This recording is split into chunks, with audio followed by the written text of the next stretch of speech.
This is Oilersnation Radio, your one-stop shop for everything Oilers. 1 hour of straight hockey talk with Bagged Milk, Tyler, Liam, Rick, and Dan starts now. Oilers Nation Radio Friday episode. Bagged Milk here. Tyler, Dan, Rick. No Liam. Liam is adventuring in Devon, Alberta. Is he? That's what I heard he was at today. It was in Devon, Alberta. They've got toboggan hills? There's rumors going around all over the place. What are the other ones? Calgary. The zoo again. I heard Not he was near at Devon. the FIFA World Cup draw announcement. We were watching that, by the way. How so boring. I think They he was all one are, of the though. village people. They're totally boring. I Yes. agree they all are, but I'm just like, I walk out to the main kind of room downstairs and Dan and Waz and Ryder are watching it. I'm like, what are you guys watching? And I pop down. I was there for 3 seconds. I'm like, I'm bored. I got to go. I blame Waz because he even had like a guest spot on The Sauce this morning to talk about it and was like hyping it up and laid out the timeline for me, told me tune in at 10:45. They'll be doing the draw. That was when they did the like world leaders announced the teams that they picked. Like Mr. Carney drew Canada. And then we waited another half an hour to 45 minutes for the actual draw to happen. Anyway, it was boring. Very, very dry. Very dry. Village people performance at the end. For real? Just one of them. There's only one Which one? left. Wait, one person? The Was it the police cop? officer. No, they had actors for the other ones up there. Like were younger, much younger than what they the would be. construction guys at home. Just, come on, that's my uniform. And only the cop was performing. But yeah, Damn it. Well, you can't win them all, Reese. You know? they didn't do in the Navy though. Weirdly enough, YMCA? just the YMCA. Yep. What are you laughing at over there? Just someone tweeted, "Hey Dunkin' Donuts, can I get a bagel that doesn't require me to use a fucking chainsaw to cut through it? My teeth aren't industrial grade. On my way to the dentist." I don't know. That's just funny. It's just good language humor. Anyways, Tyler loves a good bagel joke. Yeah. Always has. Fortunately, you will have no such issues if you go on into Oodle Noodle and add on 2 green onion cakes, 5 spring rolls, or 6 wontons for just $2 with the purchase of a signature or premium box available in store or at oodlenoodle.ca for takeout only. Today, I will handle the delicious debate. We were talking about this yesterday on Real Life. I saw our boy Matt Larkin from Daily Faceoff asked Bill Daly about it. How concerned are you that NHL players will not be going to the Winter Olympics because of the ice problems / arena not being built? what scale are we using? 1 to 10. 10 being like they're not going, 1 being 10's like freaking out. 3.25. Very specific. I think everyone's just being so weird, and the conspiracy part of my brain is like Bill Daly's kind of smirking and being like, "Oh, do you think there's a chance the rink's not done?" Like that's your answer. And it's like, I feel like the NHL wouldn't mind being able to point the finger at the IOC and being like, "You fucked us over," and then they can go to the players and go, "Look, we're the good guys. Remember how much fun Four Nations was? That was awesome. Let's just do that. Enough of this IOC stuff. You don't need them. You just need me." So that's the reason why I think there's maybe a chance. Like the NHL, I don't think is going to like fight or come to a concession that like, oh, like this isn't the way we agreed to. That's okay. They will want this done perfectly or they will pull out. Yeah, I was at like a 1 until I saw Daly's comments, and now I'm thinking that like to me it's kind of, it's interesting to see how the discourse is kind of breaking down because nobody is looking at the NHL and being like, how did you guys not know that the rink was going to be a proper size up until now? But also the proper size thing, that story came out in September. Yes. And now all of a sudden it's like getting legs again. So like that goes right to your point. Yes, it's just like the NHL knew this all along, could have been kicking up a storm about it, but instead they just wanted to, it feels like they want to let the IOC make their bed and lay in it. And the NHL doesn't want to have to, because to me, if the NHL thought that this was going to be a problem, they would just have already planned to have an adjacent country somewhere nearby host the NHL element of the Olympics, and nothing would be lost here. But the NHL doesn't sound like they want to be there. Well, it like to your point, Dan, like yesterday we were talking about this on Real Life, and I think it was Jay said, why wouldn't they just play in like Turin or like a city close to? They have rinks there. Yep. What do you think, Rick? Are you worried about this? Not terribly. It's the IOC. It's all red tape. It's all stupidness. It'll get done. And if it doesn't get done, then yeah, you guys are right, the NHL. But I don't think they also have like an ulterior plan. I think that they're just okay There's with no the chance Olympics they can flaming throw it out together fast enough. No. So we just have nothing in like 3 weeks of because the of narrative nothing. has been entirely up until this point that the NHL and its insurance issues were the reason that they weren't going to the Olympic Games until this. Well, there is season now. that, but there's also like you have no rights. Like the Crosby goal, they can't show anything. Yep. It's like it's not a good group. The IOC is not a good group. Well, it's like yeah. FIFA. Yes, There's not any governing they're not body. good people there. They're not good people, and it's not like a You're very gonna end up nice. with like a horse's head in your bed right away here, buddy. They I'm might Not be. good people to work with. They're probably just not good people. Period. Well, fuck them. They just that's the, they're not there. They're there for themselves, and that's it. I would say the Official NHL is stance the of exact same. IOC. If I'm Gary Bettman, if I'm someone from the NHL, I'm fine with it. Yeah, if you guys make yourselves look like idiots, cool. But But now see, the we will player- definitely put everything into doing our own tournament going forward and not be in the Olympics for you next time. The players want to be there, and the fans want the players to be there. Yep. Players want to be there. Fans want to be there. IOC wants them there. NHL maybe doesn't, and the IOC may be fucked up. Which is the other part of this too. Like I talked about, It's like the NCAA. the league pointing to the players, being like, look, like maybe this is a chance maybe the league views this as a chance to point to the IHF and be like, see, let's go. Let's do something together. Maybe we can do, it's not a 4 nations face off. Maybe we can do a proper World Cup World Cup hockey. every 2nd February, Right, and every get- 4th February, something like Get the IHF involved in it and like do this thing the right way. But I don't know, man. The fact we're talking about this right now is so discouraging because I really wanted to see Olympic hockey. But every Olympics, there's always something. There's the river or whatever in Had poo in France, and then in wherever it was in Korea or something like that, there was the smog or the whatever. There's always an issue, and it always gets dealt with. It will be fine. They'll be playing. We had Mark Kennedy on Oilers Nation every day earlier this week, going to his 4th Olympics now. 16 years in between Olympic appearances for him, which is crazy. But he was saying that for the curlers, they're somewhere that's 5 hours away from the main village. That's where the curling Isn't that events like are 4 happening. countries? It's got to be. 5-hour drive away, he said. They're like in some sort of little mountain town, and their Olympic village, he described it as trailers and an old airport runway.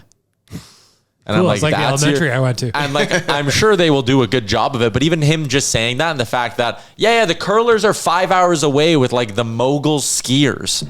Cool. Then just put hockey in Turin. They I got don't know big much legs. about Italy, but like probably 5 hours away as well. So like just put them in Turin. There's like 4 countries that are 5 hours away from Italy. I'm fairly certain, if not more. You can go play. You can go put the hockey in numerous different venues. Well, the other thing is clearly the people building the arena in Italy did not take the shop class I was in. I'm not a construction boy, but I do know to measure twice before cutting once. But it's funny though, 'cause it just looks bad on the IOC because they should be overseeing all this stuff. Yeah, they're like, 4 feet short, no problem, right? Yeah, are they paying attention? They do not give a shit. Do they have their money? Has the check cleared? They don't give a fuck after that. It's just like baseball, man. Like every diamond's a different size. Every ballpark's different size. Crazy. And the other, like, I know, and this is where my brain goes to, like, people be like, you can't just snap your fingers and move the Olympics somewhere else. Think of if the rink's not done right now, I feel like you can still move. Or if the rink's like roof collapsed the day before they're playing the games, like they might adjust some schedules, but they're going to move There's it to also somewhere like else. no way they don't have a plan B. There's no way. But Bill Daly Europe, said man, something. everything's so damn close. Of course you can snap your fingers and go play somewhere else. I was going to say that I think that you're right, Bag Milk, in saying that they do have a plan B, but I don't think the NHL is on board with that.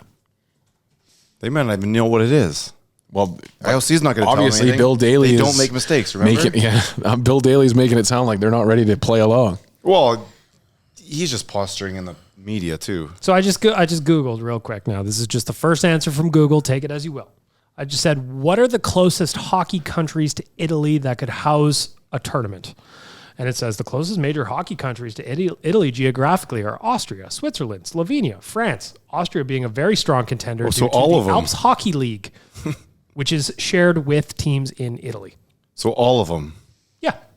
And if I'm not mistaken, I'd be very surprised if any leagues are going full bore at that time Totally. and not taking some sort of Olympic break as well. Otherwise, we got 3 weeks of, I don't know what we're going to do.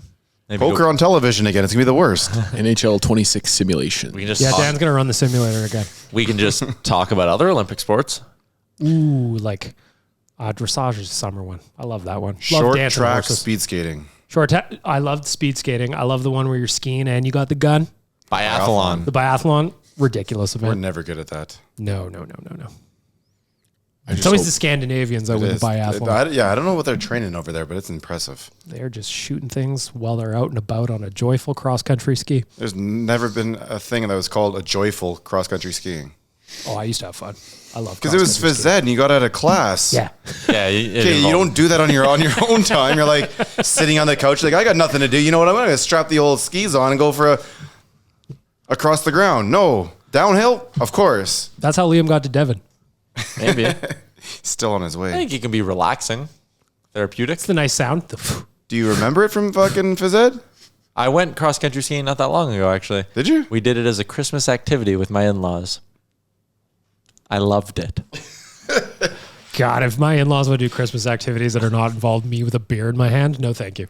Yeah, everyone has skis? You had to rent them. I had to rent them. Yeah. It was very expensive. I think I'd rather go snowshoeing.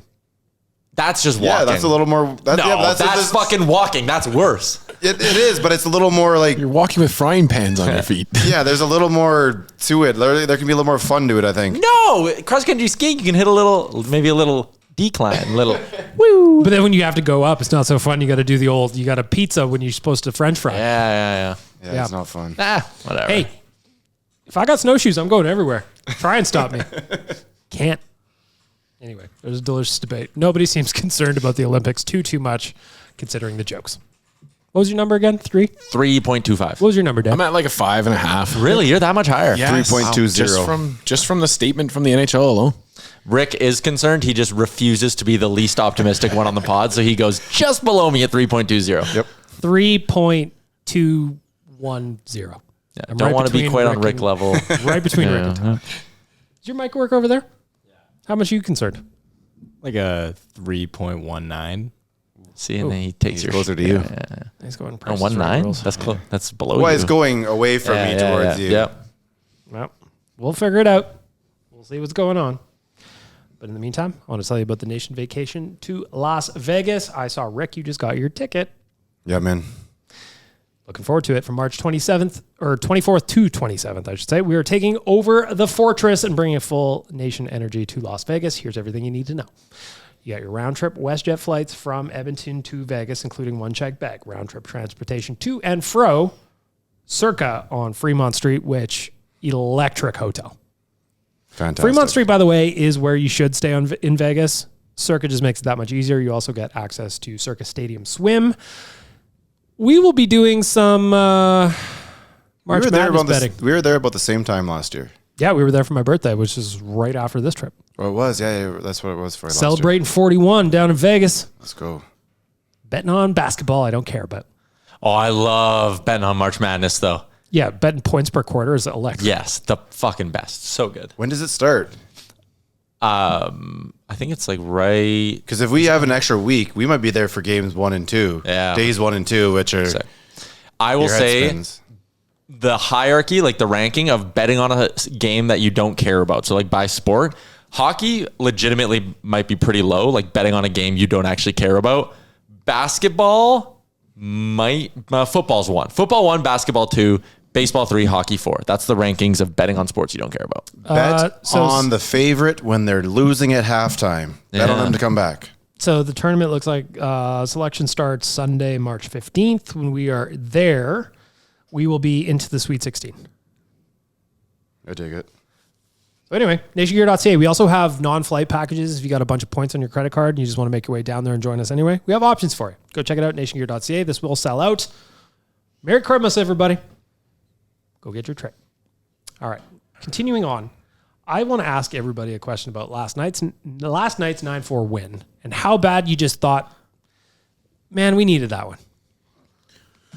Players, fans, everybody. We just needed a blowout win like that. It was fun to be at Rogers Place and have like the music going. Everyone's laughing. There's the "We Want 10" chants. Everyone was in a great mood. So yeah, we needed it. And I think coming off that Minnesota game, maybe that's not how I want to phrase that. That Minnesota game was maybe like the last straw, like last bit of frustration that it took for Connor McDavid to be like, all right, hop on, boys. And not that he was the only good player, but last night, most shots of the year for Connor McDavid in the least amount of ice time he's played all year. He was ripping pucks. He seemed super engaged. Their offense was like moving with some amount of intensity and purpose, I felt like, not just aimlessly trying to cycle the puck around. So Big dogs were eating. yeah, like I just think that 1-0 loss to Minnesota finally might have been what snapped this team out of it. By the He way, went for a rush when we were at 9 goals too, by the way. Yeah, he did. And he had a hat trick. So he's like, "Okay, I will try this here to get, because the crowd wants 10. And he's like, well, 4 is probably pretty cool too. I will give this a go. Didn't work out too well, and then someone else made a try for 10 as well. So the team was actively wanted it. doing that. I love the we want 10 chant. It is so disrespectful, and I love it. We've been on both sides of it this year at Rogers Place, so it's way more fun to be on this side. Dan, how much do you love that one?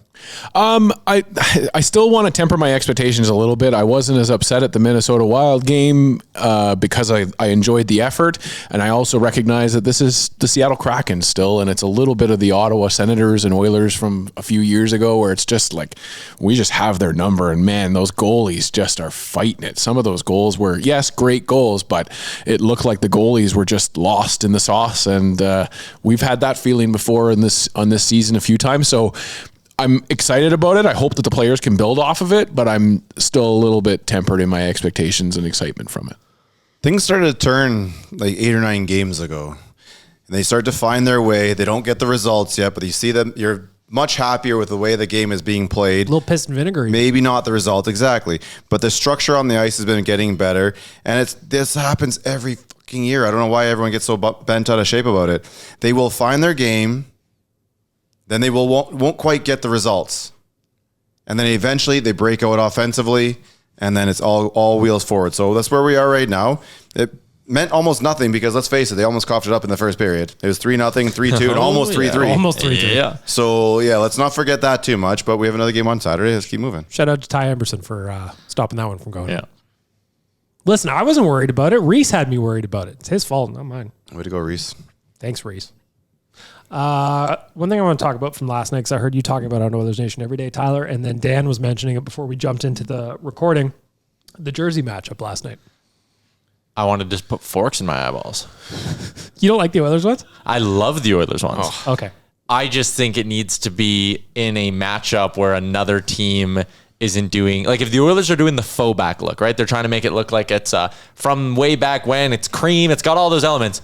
You can't do it in a game where the other team's wearing Tron-inspired jerseys. I said on O&E that they look like the bad guys from Mighty Ducks. That's what the Kraken looked like. It was just like horrible. They didn't match the vibes didn't match at all for those two jerseys. That I'd agree with. On their own, I don't mind what the Kraken are doing because they're pushing it forward. Yeah. But I do agree with you that the tone of the two jerseys was such a horrible mismatch that it made me dislike it all over the place. Like I'm still out on the new jerseys myself. I still feel like they play a little bit too much red on TV and just They look gray on TV, not cream as well. Yeah. But in person, I love them. And I love all the merch that's with it too. Like they actually did do a good job. I will give them agree on that the trainers and the coaches look good in their stuff as well. But yeah, I think that the matchup was just really bad. And it's funny that the Kraken felt like obliged to wear their third jersey just because we were wearing an away jersey. Yeah. I also think it's funny that those jerseys are glow in the dark, but you would only wear them on the road. Yeah. To me, that would only make sense to have glow in the dark jerseys if you can wear them at home when you go out for the intros. They're also dark jerseys. You wear your dark jerseys at home. Yeah. So like usually the Oilers, when they wear their alts, need to get the other team to wear their home jerseys, right? I'm still thinking back to the 90s. Yeah. So you're right though, right? Those jerseys make more sense. They should have just worn their usual home jerseys, not these glow in the dark ones, and it would have been fine. I couldn't care less. No? Not really. Do you like the Oilers jerseys? Sure. I like them. Yeah, I got nothing against them. I hadn't, to be honest, I hadn't even considered the jersey matchup from last night until I was watching Tyler's show. Hadn't thought about it once. Yeah, I think you tweeted something about it last night, didn't you? Yeah, I think I said something like it's an unholy abomination or something along those lines. No, I called it wretched. I said it's a wretched jersey matchup. Oh, well. Ah, well. Continuing on through last night's breakdown just a little bit. Nuge, McDavid, Hyman back together for the first time all year. I mean, it's only like the fourth or fifth game they've all played together.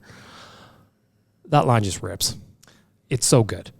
Ryder came up with a nickname for them. And I loved it. Go ahead. Yeah, it combines all three of them. He called it McHuge. McHuge. It works, right? Because when Connor and Leon play together, we say they're going McDry. Supernova. They're going McDry. This is the lineup's McHuge. McHuge at the top. It's great. I like it. They're so good together. Yeah, and Connor even said that after the game. He's like, it's so much fun playing with those two. So Nobby, just don't mess with it. Don't mess with it. And just, again, I've been saying this the last little bit.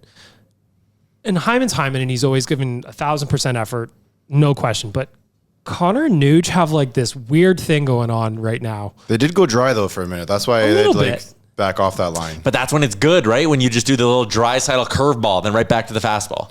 Well, they went dry for a couple games there a couple years ago or something. That's why they kind of went away from it. But they're just finding each other.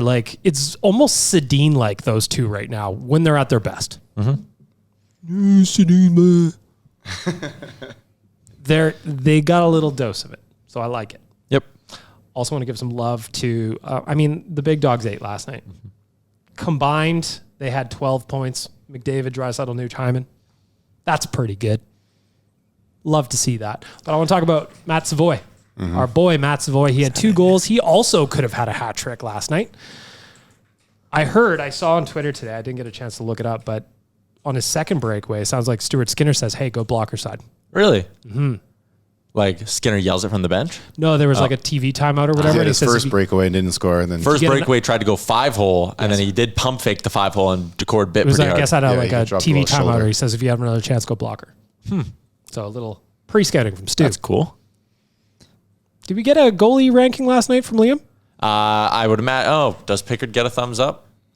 I think it would probably be probably neutral. He was did enough for them to win. Got robbed of that 900 though. Yeah, right at the end. Come on. But on Matt Savoie. Yeah. Oh, sorry. What were you going to say? I was going to say, did they not even? They mentioned on the broadcast either this game or last game that the average save percentage in the league is under 900 now. Yeah, it's been actually hovering between 897 and 898 all year. It's 897 right now.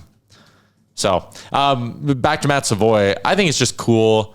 Chris Knobloch, as much as we've roasted him in the past for not giving kids a chance, and earlier in the year, he kind of eased Matt Savoie into things a little bit, maybe a little bit slower than some people would have liked, but right now, he is playing a ton on the penalty kill. In that Dallas game, they put him out to kill a 5-on-3, and now he's getting his second unit power play looks. Even with Nuge back, I know Roslovic's gone, but Nugent Hyman back in the lineup. Savoie's still getting top 6 minutes. He's playing a ton. He clearly has the trust of the coaching staff. I think there was even one PK shift where they went Podkolzin and Savoie yesterday. So I think he's really earned the trust of Knobloch, and hopefully it's just a matter of the offense coming in. If he can have a couple more big nights, 5 goals in 28 games. Puts him on pace for 15. Yeah, but if he can have another run here where maybe he scores 3 in the next 8, right? A couple lucky ones. Yeah, get a few more on the board, and then it's all right, he's on pace for 20 goals all of a sudden, and you can start to see how this is going to be the rookie season that we all kind of envisioned it would be. I still maintain it's when, not if, he finds his offense. Yep. When, not if. He's too smart. He's too good. Yep. He's had the opportunities. Yeah. They will start to go in. The whole team has had their opportunities. They eventually start to go in. And I got a message on BLT on Better Late Than Never. I think it was last week, talking about Savoie's offense and how it's disappointing he's not there. And I just figuring out how to score in the NHL is not easy. But when you got a player that looks as good as he does on a nightly basis, it's just, I can't see a scenario where he doesn't figure it out. And credit to the Oilers for not getting impatient with the lack of offense either, right? And keep giving him these opportunities. But he keeps doing things right when he's not scoring. Right? Yeah. Those are things that Skinner wasn't doing last year. He's doing things right when he's not putting the puck in the net. Eventually, the pucks are going to start going in the net. You keep doing now you're a whole thing put together. Can I do a podcast confession?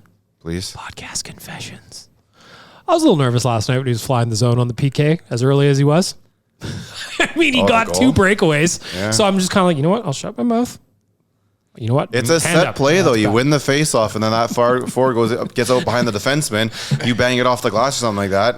The thing about his wheels, too, when he gets up behind he's gone. It feels like they were also coaching towards the Kraken a little bit there, too. The Kraken were just really bad. Their special teams are ass. It's so horrendous. So One of the things, and Jeff Merrick had said this in the past, but it's like what people keep complimenting the Kraken on. And they're like, they don't give up chances off the rush. Like, it's so impressive. And now after watching them for a couple games, they don't give off chances off the rush because they spend the whole fucking game in their own end.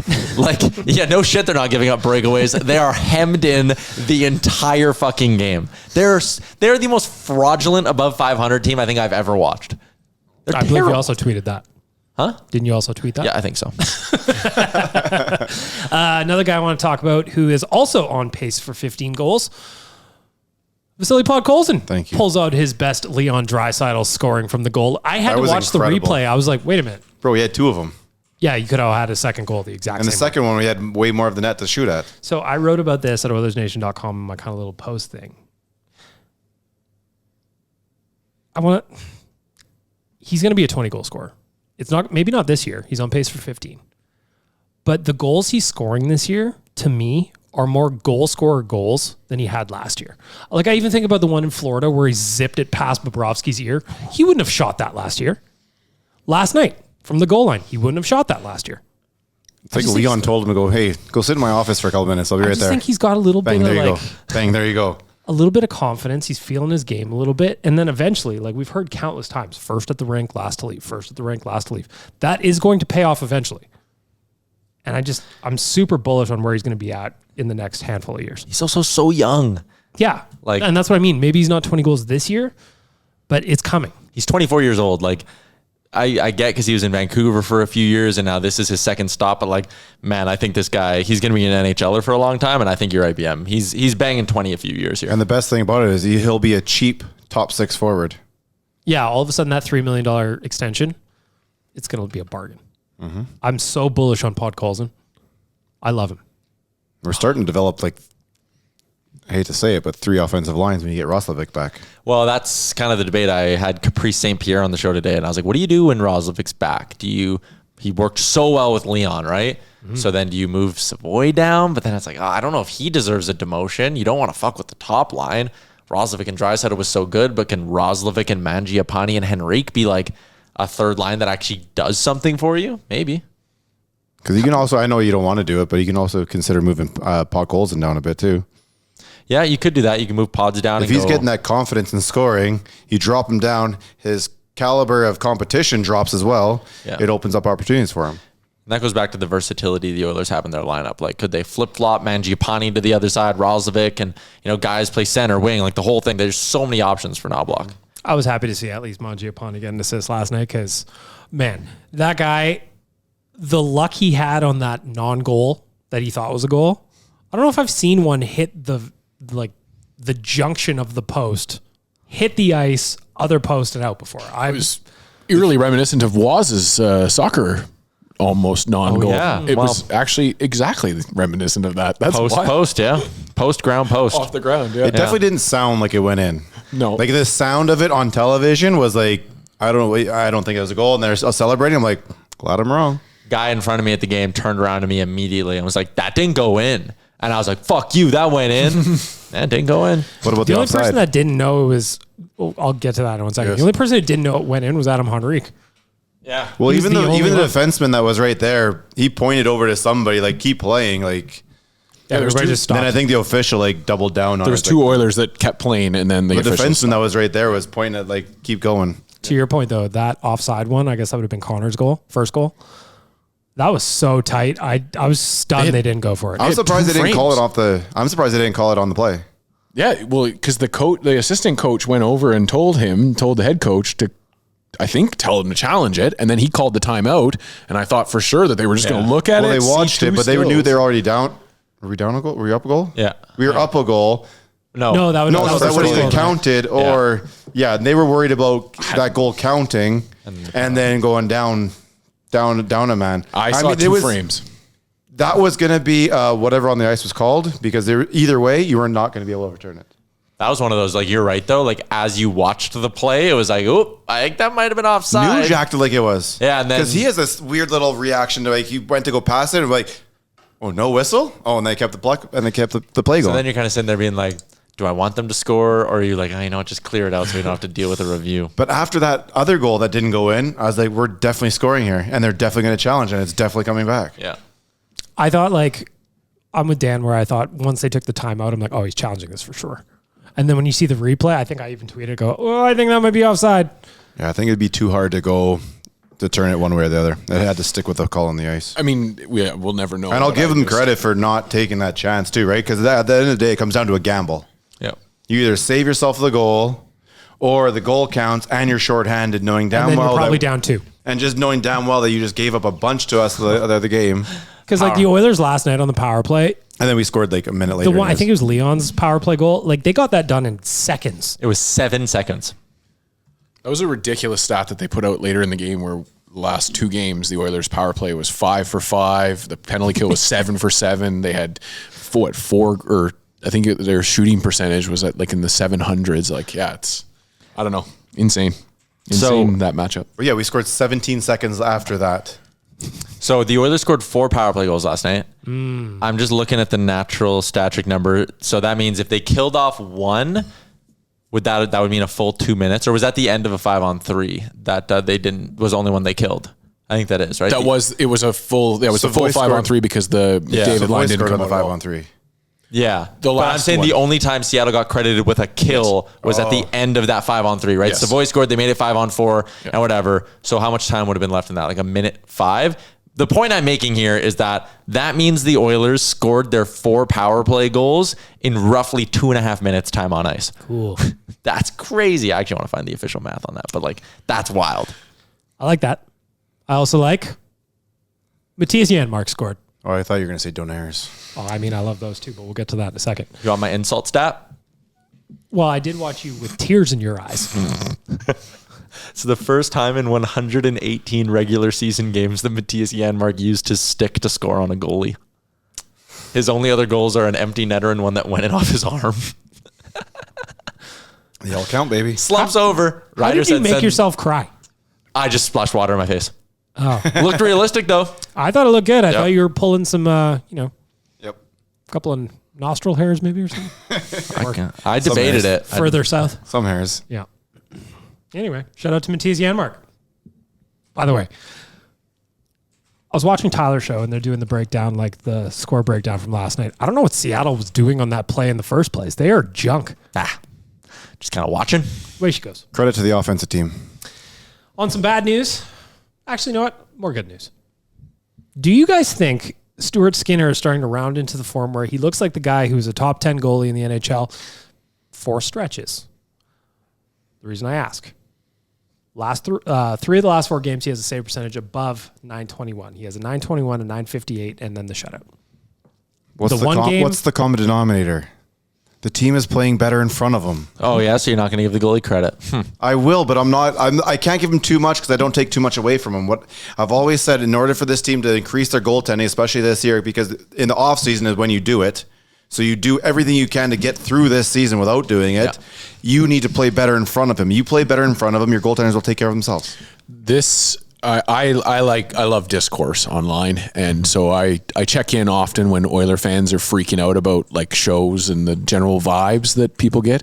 This show and Oilers Nation as an outlet gets called out for being Skinner fans and Skinner defenders all the time, and I really just don't see it myself. I think that more and more we are just the people that look at the totality of the picture and say that exactly what you said, Rick. The team is playing better in front of him, so therefore the results are coming more positively for Stu. And those people that keep yelling at Skinner for just blindly yelling at him are the same people that were yelling at Chappelle the other night. They're the same type of people. Yeah. I just think people sometimes, I think, and I got in trouble because I called people idiots the other day and then everyone got upset. But some people just look at everything too singularly, right? It's like a goal goes in. Oh my God, the goalie's fault. Okay. The team's like hemmed in or there's a bad turnover and it's like, that's a defenseman's fault. Right? They want to point the finger at somebody. It makes them feel better about themselves for some reason. There's just more to it. Yes. Like sometimes Skinner has bad games. Absolutely. Sometimes Stuart Skinner gives up goals that are horrendous. Mm-hmm. Now let's look at what Joey Decord was up to last night. You know, it was a real good goalie goal last night was Connor's second. Connor scored 2 of his 3 goals on the ice. That second one, Joey Decord looked like his controller disconnected. I just think there's way more to it. And even people love to roast Bouchard for the turnovers. But yesterday there was one play where Bouchard and Ekholm are at the blue line. And Ekholm fires one into Bouchard's feet. And he's got to kick it up to his stick. And then by the time he kind of settles it down, Seattle guy comes and rips right through him. And there's a guy section over goes, yeah, good one, Boosh. They did this against Vegas. They did this against Vegas last year. Ekholm did something again where he set up Bush in a bad way, and the puck ended up going over the side. They scored a slap shot from down the left wing, and they won the game. And they put it on Bush. That's not on Bush. That's just like in the Stanley Cup final. The one zoom in the final out. Zoom out. Ekholm ripped a pass at his nuts, and he couldn't fucking handle it. And there was a way to go, Bouchard. Zoom out, everybody. Look at the game as a whole, not as individual plays. Bouchard last night kept a goal off the board in the first period. He stopped a puck in the crease. Yeah. Guess what? Stu made a save in Minnesota in the first period. That was a save that he needed to make. Like, it was a cough up and made a save that kept the game going at 0-0. Let's talk about the game against Minnesota. I actually had no problems with how the Oilers played. Like, I mean, there was a couple, Connor, I mean, he called himself out for, there were some times where you want him to shoot, he passed, whatever. 1-0 game. If the Oilers play that way, they limit the other team to 1 goal, they're going to win more games than they lose. Yes. Right? Let's just get it over with, because I got DMs being like, are you guys going to talk about Jesper Wallstedt? Or are you guys going to talk about... So Here it is. The Oilers fucked up that draft pick. Xavier Bourgault is not in the organization, nor is Luka Munzenberger. However, if you want to torture yourself, you can go to any draft in the history of the Oilers organization. Zach Parise comes like to mind. In the 22 and up or something like that, and we Barzal. It's like that. You can torture yourself every single year in almost every single round. But that person keeps saying it and be right. But this one, just because it just happened, we had to hear about it 9 million times. It's a mispick. Bad pick. Yeah, and I think this one is maybe a little bit different than some of those because like Edmonton needed a goalie and everyone, like I remember that draft pretty well. Everyone was like, whoa, Wallstedt's on the board. Wallstedt, are they going to, yes, take your goalie, your friend? Like a lot of people were saying that in the moment. Tons. So this one's a bit different, but at the same time, like the people who, like if you weren't talking about it, people were in my comments being like, oh yeah, you're not going to talk about Wallstedt? It's like, yes, we know. Everyone knows. Do you think Buffalo fans talk about Leon? They should. Yeah, I think they do. They should. Just curious. They do. Well, and also now Reinhardt turned into the guy they hoped he would be, but just on another team. Like, I mean, that's the other thing too, is like, if Leon Draisaitl would have gone to Buffalo fans, he probably would be playing for Nashville right now or something, right? Like, it'd be something ridiculous like that. And I don't know, maybe you can say that with Wallstedt. If the Oilers would have had Wallstedt, what if they would have brought him up last year? And last year, well, like last year's numbers were bad. Brutal in the AHL. But like, what if the Oilers have been like, oh man, we're fucked. We need a goalie. We got to call him up too early. And then like his development cycle's all thrown off. Wait, what am I explaining? It's what they did with Stuart Skinner, right? He was supposed to come up. This is supposed to be the first year, I think, where he would have been the starter in terms of the 5-year plan or at least the with Jack Campbell. Yeah, or like a 1A, 1B year. Instead, it's Stuart Skinner's 3rd season as an NHL starting goalie. Wallstedt would have been the guy that you saw yesterday for the last 3 years. That's exactly what would have happened. Every single game. He never would have given up a bad goal. Never. And they could have just played a bunch Probably get 4 shutouts every 6 games for the last 3 years. Then where would we be? And like, again, I do think there's some legitimacy to like, they didn't solve the goaltending. Not picking Wallstedt was dumb. I agree. But there are a lot of people who are just like, if they would have picked Wallstedt, they would have won 2 Stanley Cups. No, they wouldn't have. No, he was not good last year. He was not in the NHL last year. Yeah. So again, it's frustrating, man. And I wish they had a stud superstar goalie just as much as anyone else. His name's Janssen. He's playing in the ECHL. He's coming. But I don't know. Don't rush him. Stuart Skinner only 57 straight saves now until he's back to a 900. Well, there's your Wallstedt talk. Yeah, it's just End of the day, it's a mispick. They fucked up. It is what it is. That happens in every draft, every year, on every team. And that's what I mean. Like, if you want to torture yourself with this shit, you can do it every single year. Isn't Nick Lidstrom a 7th round pick? Yeah, and Zetterberg was a 5th, and Datsuk was a 7th, and like, yeah.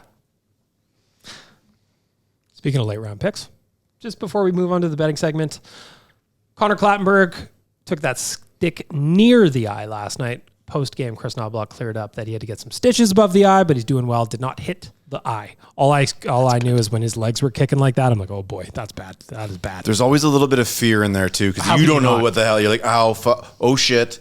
And then I think you get a little bit worried too. How could you not be? Yeah, by no means am I calling him up for it. I said this earlier, but like, if you've ever been cut in the head, how quickly it leaks. Like he probably just like saw blood and was like, oh shit. Yeah, and it probably hurts, and you're like, oh, yeah, everything comes very quickly. Yeah. So, but he's okay. Had to get a couple of zippers. I bet he looks good. Toughen him up. I bet he's going to look real good. Match those knuckles. I love the way he beat up that kid. I loved it so much. Oh, I got a real chuckle. I also tweeted this yesterday. When they played against Seattle on the weekend in Seattle, and that Winterton, when Clattenburg was getting dragged away by the linesman, boy, Winterton was the toughest guy in the league. Yesterday, Clattenburg has that hit. Oh, Ryan Winterton wants nothing to do with him all of a sudden. There was actually a chance to fight, and his tail was tucked between his legs, barked from a safe distance, and went to the bench like a good little house cat. Little kitty Ryan Winterton. Meow. I like this. I like this version Spicy of Tyler you. today.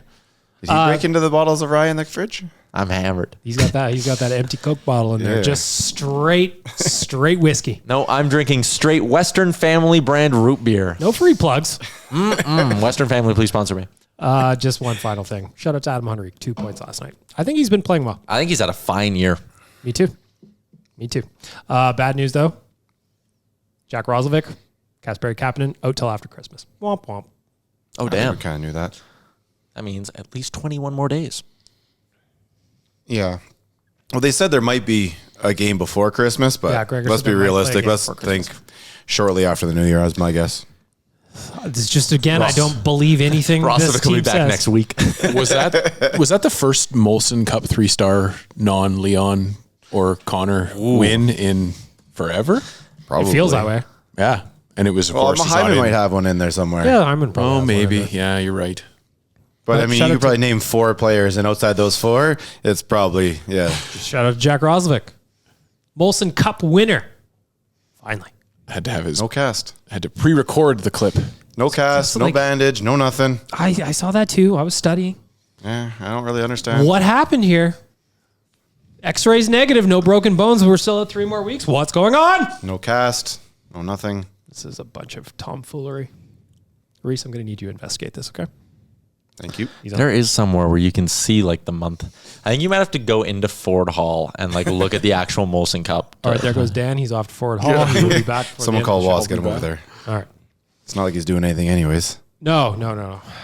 Though, Tyler, if you tell him that again, you are going to ruin his weekend. Thinks Tyler's mad at him. He is. Tyler's always on top. He's down there cracking the whip, Tyler, when he's in the main room.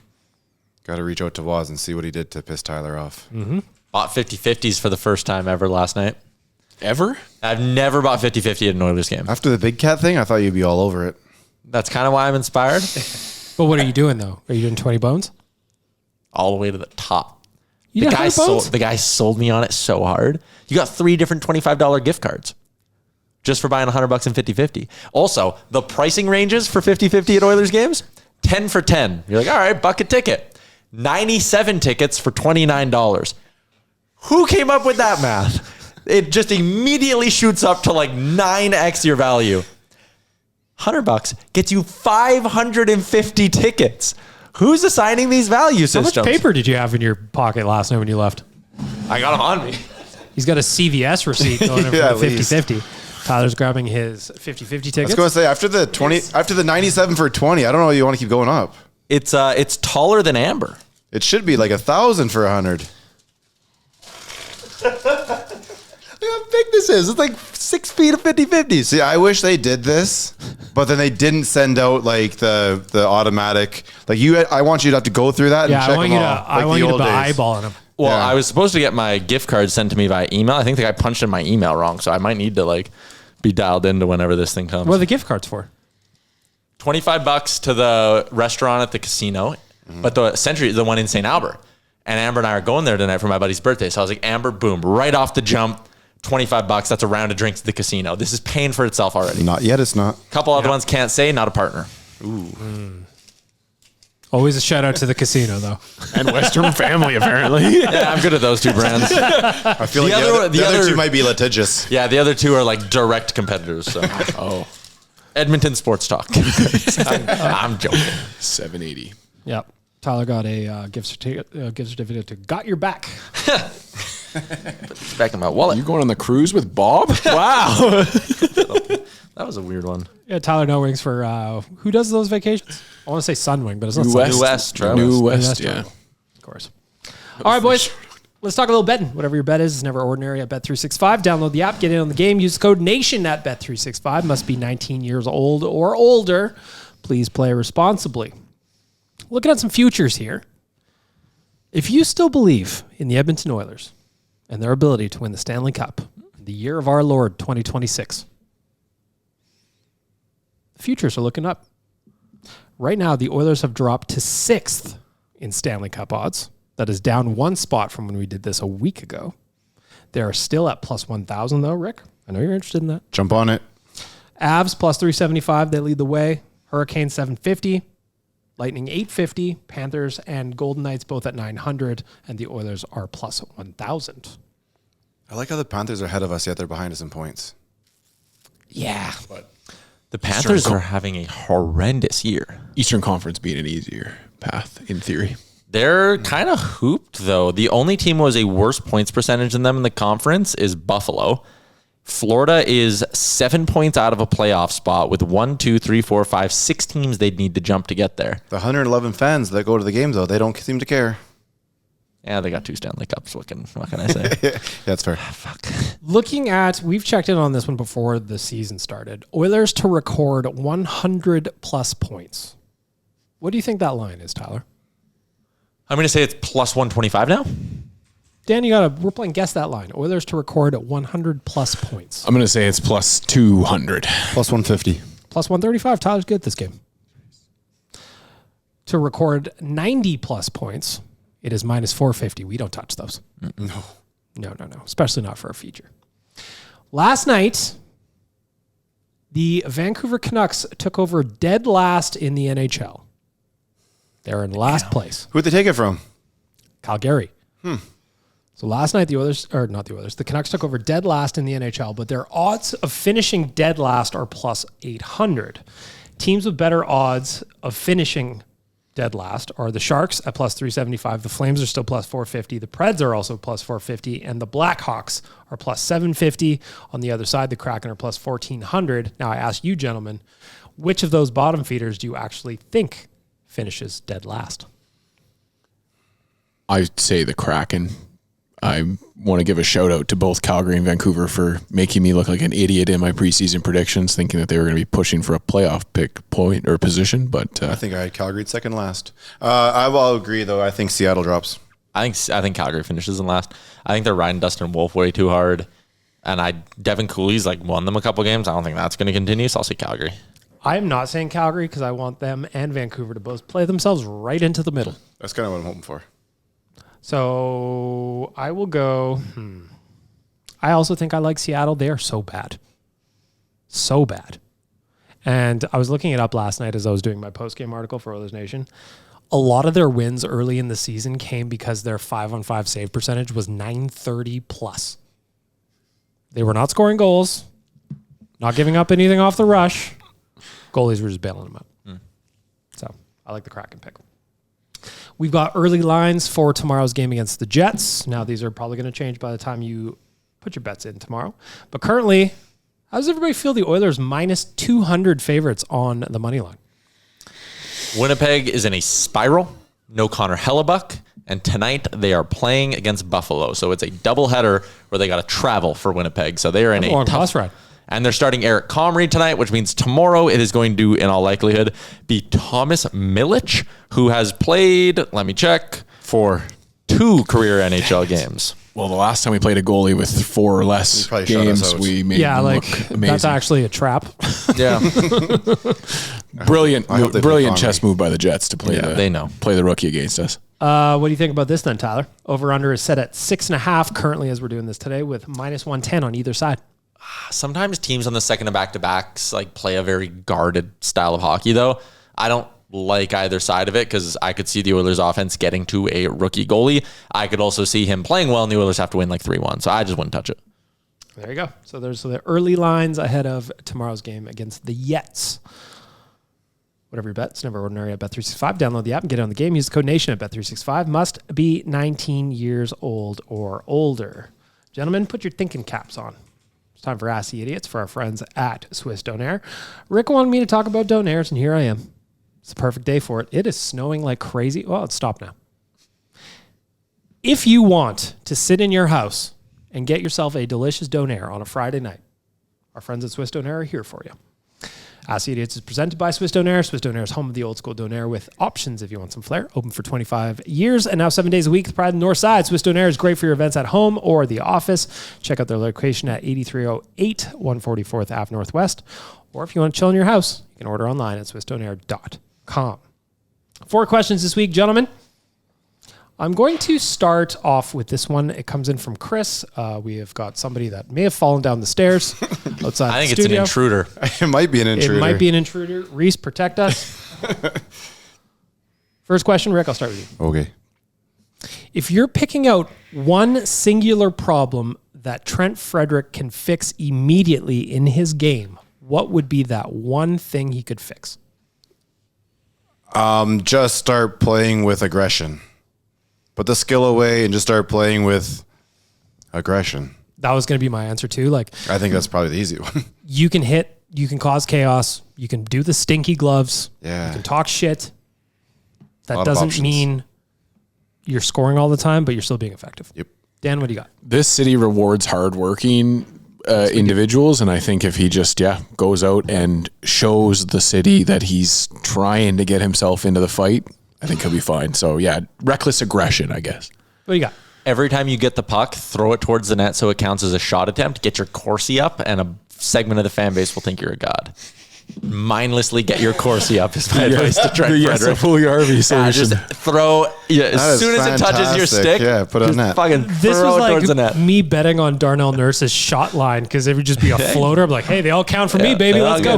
No, I'm echoing the same shit you guys said. Study Connor Clanberg's game, Freddie. Like, hit guys, drop the gloves, go to the net, be a presence in the blue paint, and people will like you again. This one's going to take some thought, but I'm going to ask Tyler first. This one comes in from Devin. I assume the city where Liam isn't right now. Town. Which game so far this season has told you about what the Oilers really are, either good or bad?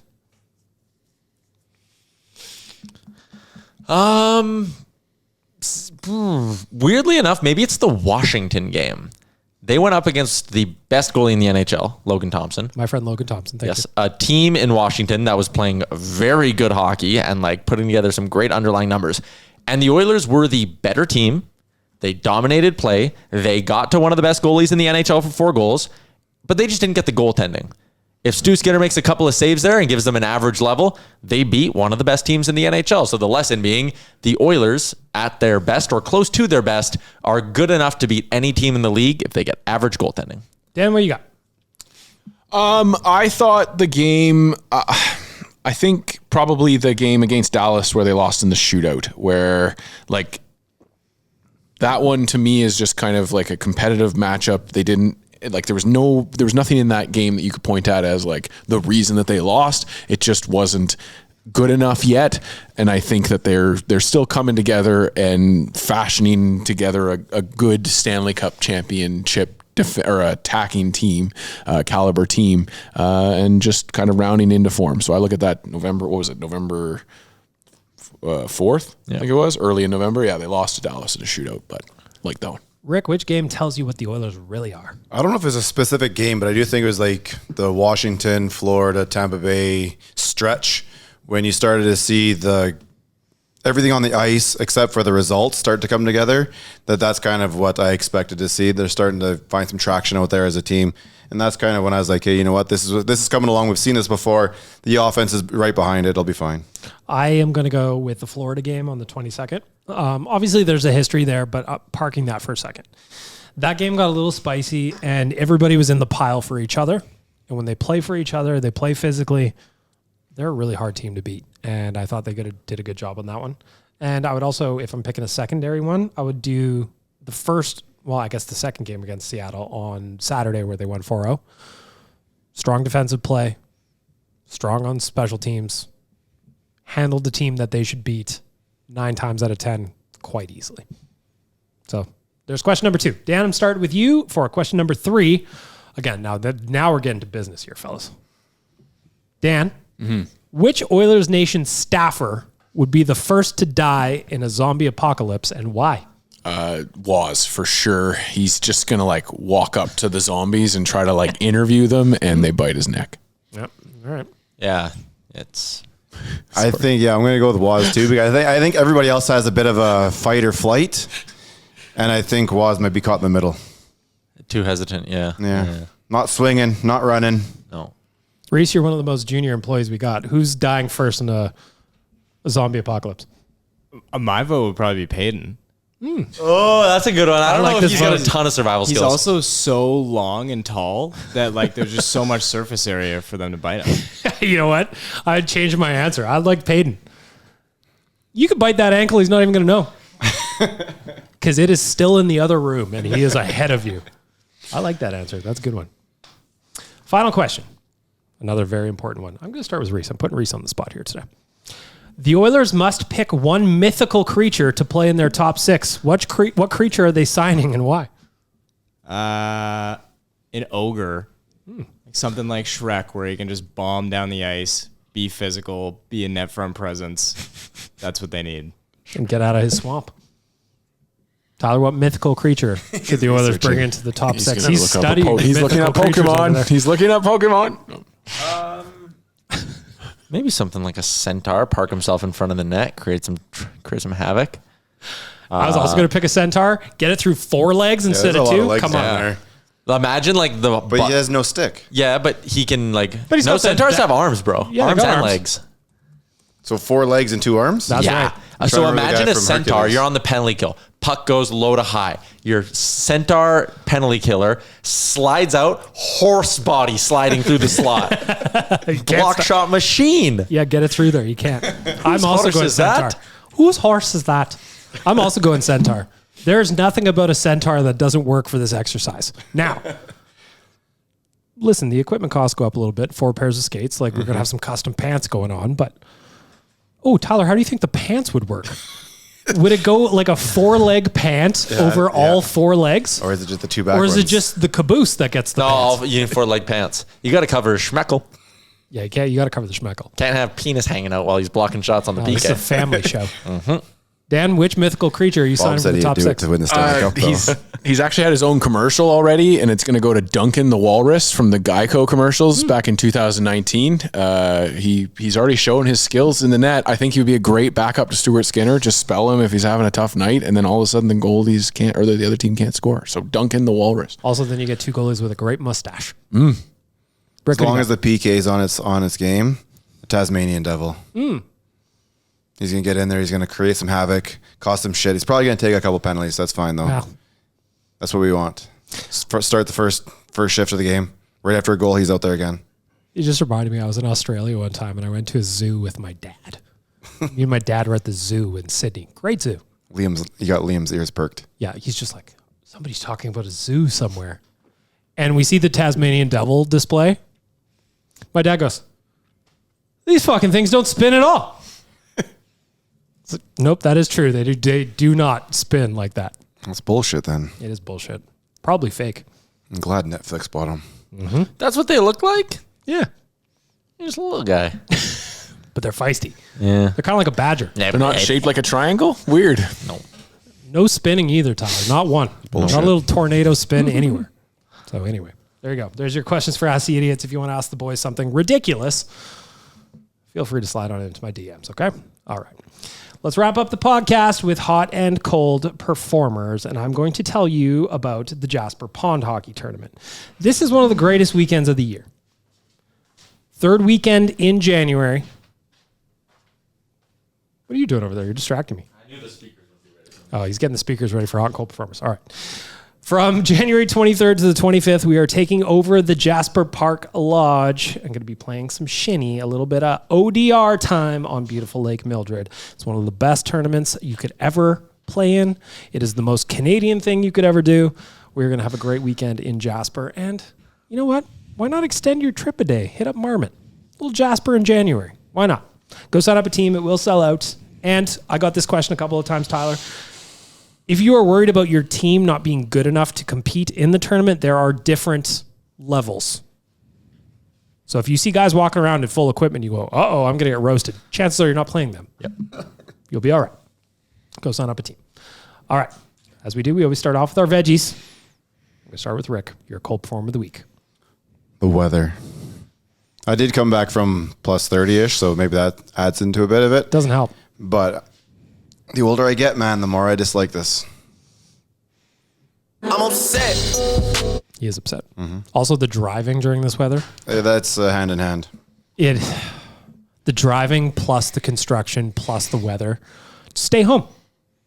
Don't leave your house. No, just quit your job. Stay home on the couch. Dan, cold perform of the week. I had a different one, but it's going to go to Waz for making me watch that World Cup draw ahead of this show because that was, It was so boring. horrendous. And yeah, there's nothing more than I love to watch the head of FIFA try to get the crowd of 2,000 people to chant Canada, Canada, and USA, USA, and Mexico, Mexico, Mexico. So that gets Did my every cold perform country of the get a week. chance or not? Nope, just those three. It was a brutal event, and the Village people performed. So that gets my But cold only performer of the one week. Person. Yeah, and the then a village couple of man. backups. The village man performed. The people, they are unemployed. Tyler, cold perform of the week. NHL players not being able to not hurt themselves.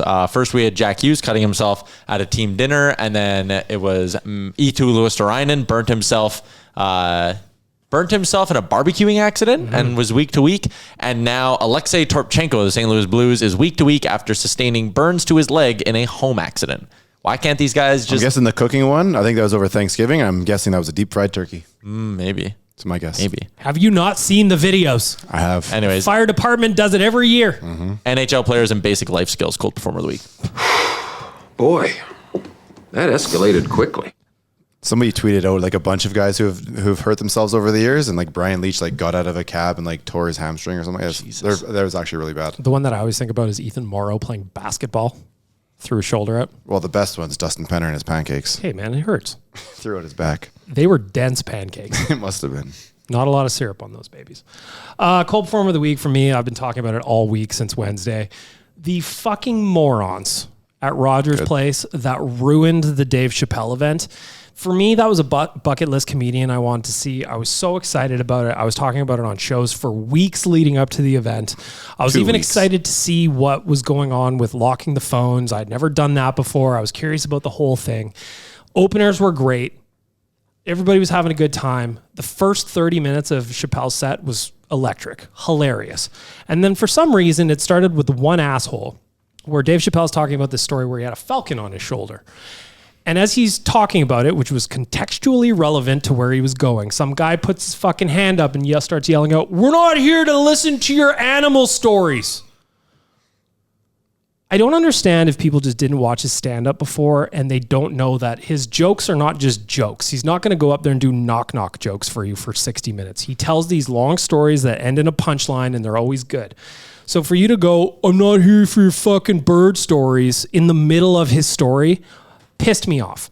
Then when a guy kept yelling until the point where Dave Chappelle stops his thought, turns around and goes, "What did you say?" And what this guy fucking had to put into the universe is that Edmonton has the best coffee shops in the world. I love Edmonton. I love the coffee shops in Edmonton. Don't be an idiot. If you go to a comedy show, you're not involved in the show unless he specifically speaks to you. Shut the fuck up. Cold performer of the week. They are just fucking ass right now. They were. There's like 200 people that ruined the night for 16,000. All right, I'm annoyed again. Reversing the order, Tyler, you're up. Hot performer of the week. Our good friend Eric Sabrowski is going to be a papa. Congratulations to Eric Sabrowski. He made the announcement on his Instagram, and now we must all call him daddy. Hot performer of the week, him and his wife. He's a hot guy. I've been calling him daddy for years, but I guess. Yeah, that's why I said all of us, yeah. Okay. Dan, what do you got? Hot performer of the week. Big day for hockey fights yesterday. One Tyler Yaremchuk followed us on Twitter. That's my hot performer of the week. Wow. That is a big day. Cash money. Congrats. I took a screenshot and everything. I was so excited. Company man. I went on Twitter the other day, and you know how it has like your who to follow? Hockey Fights was on there, and I was like, that's a little fucked up. And to be fair, usually one of the three that's like the three who to follows are usually Flames Nation and Barnburner, but I won't follow them back on principle. But then finally Hockey Fights popped up, and I was like, damn. It was a big day for us. I was so excited. Did you feel more legitimate now? I do. Yeah. I really do. Company man right there. How long have you worked here? 5-6 years. To be fair, I'm the one behind the account and he knows it, so I don't blame him. But yeah, no, it was just fun. Don't tell anybody, but I Unfollow follow them right away and see if you Yes, notice. you did it. Cash just money. need it, Tyler. Refuse. You guys post good stuff. Rick, you're up. Hot form of the week. I can't give it to myself, so let's just give it a 97 for finally breaking out of the glass ceiling that he put above himself. I love him calling himself out for not shooting and then going to get a hat trick the next game. Did you say you can't give it to yourself? Yeah, I was gonna I started making, so back in Denver, we went to that taco joint with the birria ramen. So I've been looking at that recently. So I started making birria beef. You just buy this thing called a birria bomb. It's all the seasonings all in this, like a bath bomb. Drop it in the water, cut up the meat, put it in the oven for like 4 hours. You're good to go after that. So I've been eating. Yeah, you just let it slow cook. I've been eating birria ramen. I've been eating birria taco. Yeah, I've been going off, but we'll stick to Connor. Birria. Don't want to brag. Listen, You can brag. if you ever go to Denver, find the birria ramen place. Yeah. You just look for the big man behind the counter. He will not steer you wrong. He will also not move off his chair. No, he's A been big there fella. he's been there since the 80s. Did you give Rick a button? All right. For me, I'm just going to take it back to the Oilers a little bit, but I just want to say the ovation that the crowd gave for Robert Clark before he did the anthem the other day, I thought it was lovely. So the community supporting Robert Clark gets a hot performer of the week. Woo! Friday, baby. Yeah, let's celebrate Friday. Woo! Final order of business is a score prediction for tomorrow's game against the Jets. We didn't do one for Seattle. We only did mini. Yep. So obviously no one got it right.